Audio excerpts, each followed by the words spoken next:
Welcome to the Introduction to Polynomials. This lesson will focus on the vocabulary, the majority of the vocabulary that goes with this unit. So first of all, we're going to take a look at what is x squared plus x plus 1.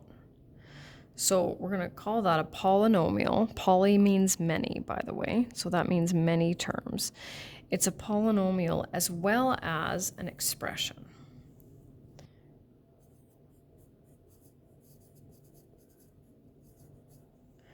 Polynomial is a blend of, so let's just go back and take a look at the polynomial. What do you see in x squared plus x plus 1? Let's see, what jumps out at me first are the variables. I usually write these in alphabetical order, so I'm writing this one in the very last line, right? Variables. Now, there's only one variable in this one, right? We just see the x, but of course we can have multiple variables, and we'll see those later on. Okay, so get rid of the variables. Right, so sort of just block them out. What else do you see? Well, let's see, there's exponents, right? There's an exponent of 2, that's pretty obvious, and we know that that, based on the last unit, is an exponent of 1. Okay, so let's get rid of the variables, let's get rid of the exponents. What else do we see? Well, that 1 is clearly a number. Now I'm going to say integers because we know that we can have positive and negative numbers, right? And what's left? Operations. So by operations, I mean a positive and a negative sign. So let's see. Exponents, integers, operations, and variables. An expression contains terms. Terms are separated by a positive or a negative sign. So in the example I've shown you up here, right, we have two positive signs. And so we're going to be counting the terms here pretty soon, right? This is going to be 1, this is going to be 2, and this is going to be 3. Next up, we have what are called numerical coefficients. And this is a term that I use regularly, not only in grade 9, but grade 10 and 11 as well. So when we're dealing with polynomials, each term has what's called a numerical coefficient, and we find that by looking at the number that's to the left of the variable. These are only numbers that are to the left of the variables, right? So we can see here's our variable, the number to the left. Basically what I'm saying is, well, how many x's are there? Well, there are 16. How many a squareds are there? Negative 14. How many m's? Well, it's not really obvious, but when we don't have a specific number there, it's an understood 1. And here we have two different variables. So we have two numerical coefficients, right? We have 3 p's and we have 4 r's. Polynomials can be grouped according to the number of terms they contain. So in this first example, which is just an x, there's just one term.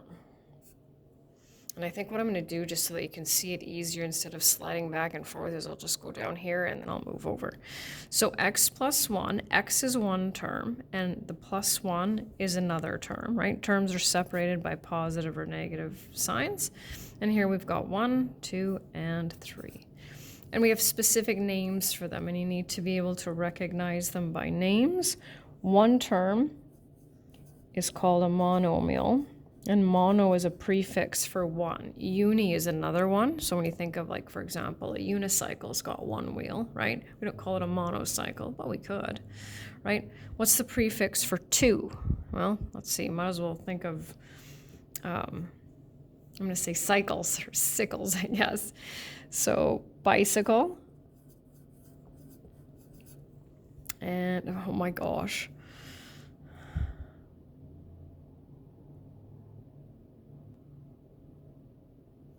so I meant to say binomial, using the prefix from the word bicycle. And then lastly, 3 terms will be trinomial. So there's a couple of different ways I can do this. I can either ask you to identify them as monomial, binomial, or trinomial, or I can ask you to count them, right? So let's do something here and let's count the terms, right? So 2a is one term, and negative 7b is another, so that's 2, right? Now, if you want, you can kind of circle them, but I prefer just to count them. So we've got 1, 2, 3. How many do we have here? Well, there isn't anything that's separating this, right? Because this is negative 10 times x times y. So it's just one term. And I'm going to move over here. I'm actually going to start on the bottom row, right? So 1, 2, 3. 1, 2. And what do you think about this one? This one is sometimes a little bit tricky, right? Terms are separated by positive and negative signs. What are these terms separated by? Multiplication, right? And so you don't know how to multiply them yet, but you will.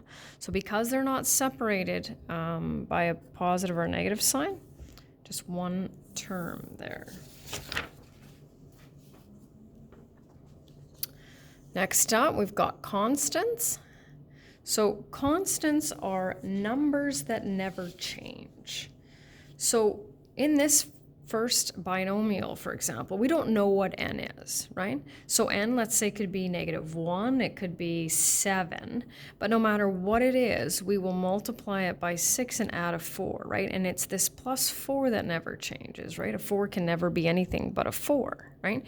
But this first part, depending on what n is, can change. So what we want to look for when we're looking for the constant, not to mix that up with the numerical coefficient, is the number that never changes, right? The number that's by itself. So we've got a 4 here, right? What do we have in the next one? Where's just the number, or integer, right, if you prefer?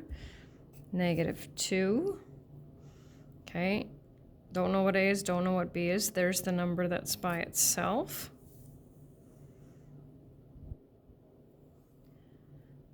What number's by itself?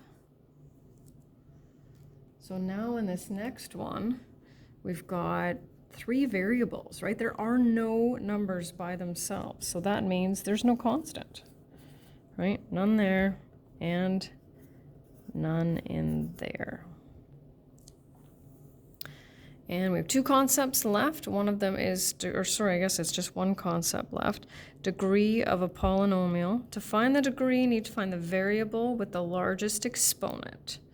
That exponent is the degree of the polynomial. Now, the questions that I'm going to give you are only going to have one variable in them, just for the degree part of it, okay? And I'll kind of explain something a little bit later. So here's our variable. Clear exponent of 2, therefore it has a degree of 2. And these are the ones that we focus a little bit more in grade 11. A is to the power of 1 and B is to the power of 1. Well, obviously they're both the same, so this one has a degree of 1. M is also to the power of 1. I'm going to slide over here. Let's see if I can do this. So we're going to go down this one. Now this one has a degree of 1, but this one has a degree of 2. And we always want to look for the larger exponent, which is clearly a 2. What's the largest one in this one? 2. Now, when we get to this last one here, just the number 3, we know that's 3 to the power of 1. But in order to find the degree, we need to look for the variable with the largest exponent. Well, there's no variable, is there? But let's go back to the last unit, and I'm going to see if I was going to sneak in a variable there. Now remember, I have to make sure it's equivalent to 3, otherwise I'm in big trouble.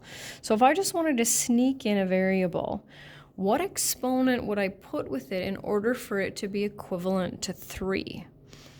Well, 3 times what equals 3? 1.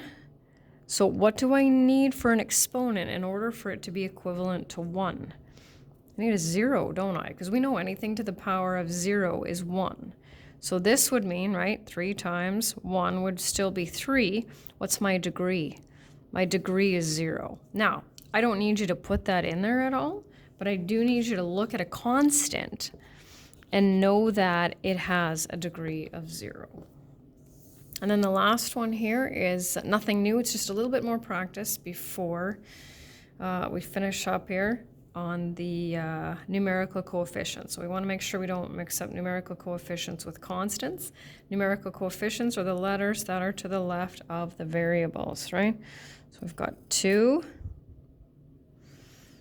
-3, constant, so none.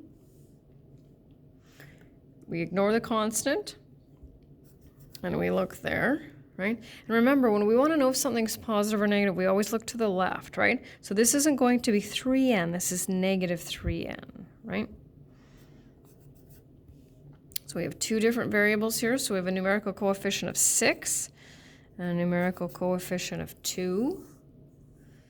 Moving on over here, we have once again two variables, numerical coefficient of -9 and a numerical coefficient of -1. So we've got 3 and 2, and then we have just a 9, 2, -8, and 4. There's 3 numerical coefficients in that one. Now this one I think might be a little tricky, so I'll just let you think about it a little bit. Remember the numbers that are to the left of the variables. So we've got -1 and 1. And then here, -1, 3, and -10.